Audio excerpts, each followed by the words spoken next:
Hi friends, welcome to recipes in my home. உங்களுக்கு கருவாடு ரொம்ப பிடிக்கும்னா இந்த கருவாடு தொக்கும் ரொம்ப பிடிக்குங்க. இதை போல் ஒரு நாளைக்கு செஞ்சு பாருங்கள்.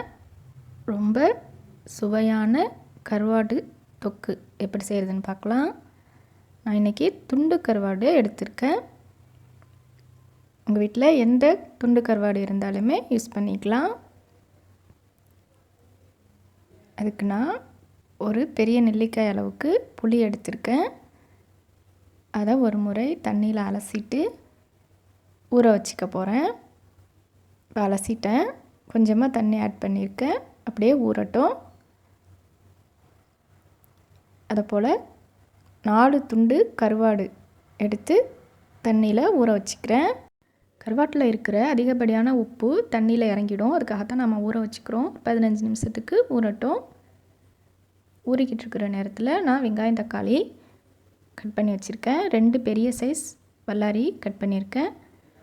2 மீடியம் சைஸ் தக்காளி பழம், 2 கொத்து கருவேப்பிலை.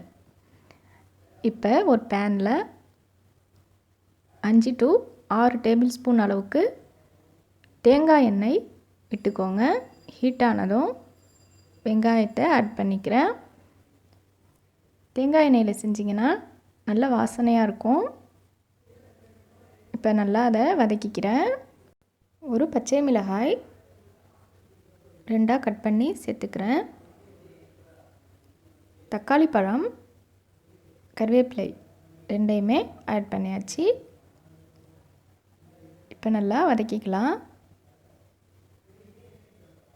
கொஞ்சமாக உப்பு ஆட் பண்ணிக்கிட்டு வதக்கினோன்னா நல்லா வதங்கி வந்துடும். 1/4 டீஸ்பூன் அளவுக்கு உப்பு ஆட் பண்ணியிருக்கேன். நாம் கருவாட்டிலையும் உப்பு இருக்கும், அதனால் பார்த்து ஆட் பண்ணிக்கலாம். ஃப்ரெண்ட்ஸ், நம்ம சேனலை புதுசாக பார்க்குறீங்கன்னா சப்ஸ்கிரைப் பண்ணி வச்சுக்கோங்க. பக்கத்தில் உள்ள பெல் ஐக்கான் கிளிக் பண்ணி ஆல் கொடுத்து வச்சுக்கோங்க. அப்போ தான் அடுத்தடுத்து போடுற புது வீடியோக்கள் உடனுக்குடன் உங்களுக்கு நோட்டிஃபிகேஷனாக வந்து சேரும். இப்போ பாருங்கள், இந்த அளவுக்கு நல்லா வதங்கி வந்துடுச்சு வெங்காயம் தக்காளியும். இப்போ கருவாடு நல்லா க்ளீன் பண்ணி வச்சுருக்கேன். இப்போ ஆட் பண்ணிக்கிறேன். நல்லா சுத்தமாக மண் போக எடுத்துக்கோங்க. இப்போ நம்ம கருவாடையும் சேர்த்துட்டோம்.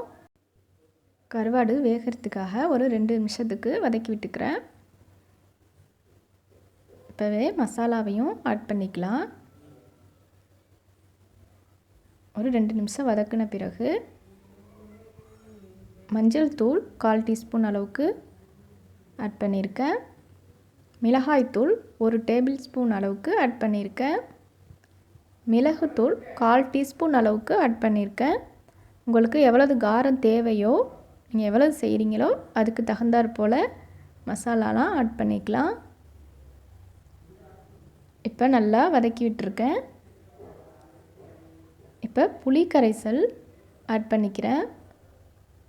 புளி கரைச்சி வச்சுருந்தேன்ல, நமக்கு தேவையான அளவுக்கு புளி ஆட் பண்ணிக்கலாம்.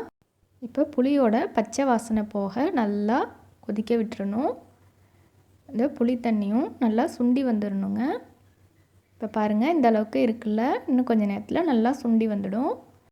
இந்த தொக்குக்கு 4 பீஸ் கருவாடு ஆட் பண்ணியிருக்கேன்ல, அதில் நான் இப்போ 2 பீஸ் கருவாடு மட்டும் இதை போல் உடச்சி விட்டுக்கிறேன். பாருங்கள், நல்லா சாஃப்டாக வெந்து வந்திருக்கு கருவாடு. இப்போ லைட்டாக இதை போல் உடச்சி விட்டுக்கலாம். உடச்சி விட்டுட்டு நல்லா வதக்கிட்டிங்கன்னா நல்ல வாசனையாக இருக்கும். கருவாட்டுடைய வாசனையோட தொக்கு சூப்பராக இருக்கும். அதனால் நான் இப்படி தான் செய்வேன்.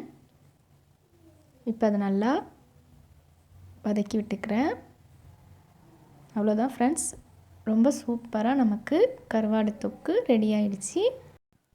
ரொம்ப சிம்பிளாக செஞ்சிட்டோம், ரொம்பவே டேஸ்டி. இதே மாதிரி உங்கள் வீட்லேயும் செஞ்சு பார்த்துட்டு எப்படி வந்துச்சுன்னு எனக்கு மறக்காமல் கமெண்ட்ஸ் பண்ணுங்கள் ஃப்ரெண்ட்ஸ். ரொம்ப டேஸ்டியான இந்த கருவாடு தொக்கு ரெடி. ரசம் சாதம், சாம்பார் சாதத்தோட சூப்பராக இருக்கும். அப்படியேவும் சாதத்தோட பிசைஞ்சு சாப்பிடவும் டேஸ்ட்டாக இருக்கும். வீடியோ பிடிச்சிருந்துச்சின்னா லைக் பண்ணுங்கள், உங்கள் ஃப்ரெண்ட்ஸ் அண்ட் ஃபேமிலியோடு ஷேர் பண்ணிக்கோங்க. இன்னுமே நம்ம சேனலை சப்ஸ்கிரைப் பண்ணாமல் பார்க்குறீங்கன்னா சப்ஸ்கிரைப் பண்ணி வச்சுக்கோங்க ஃப்ரெண்ட்ஸ். ரொம்ப டேஸ்டியான இந்த கருவாடு தொக்கு ரெடி. நாங்கள் இப்போ சூப்பராக சாதத்தோடு சாப்பிட போகிறோம். தேங்க்ஸ் ஃபார் வாட்சிங்.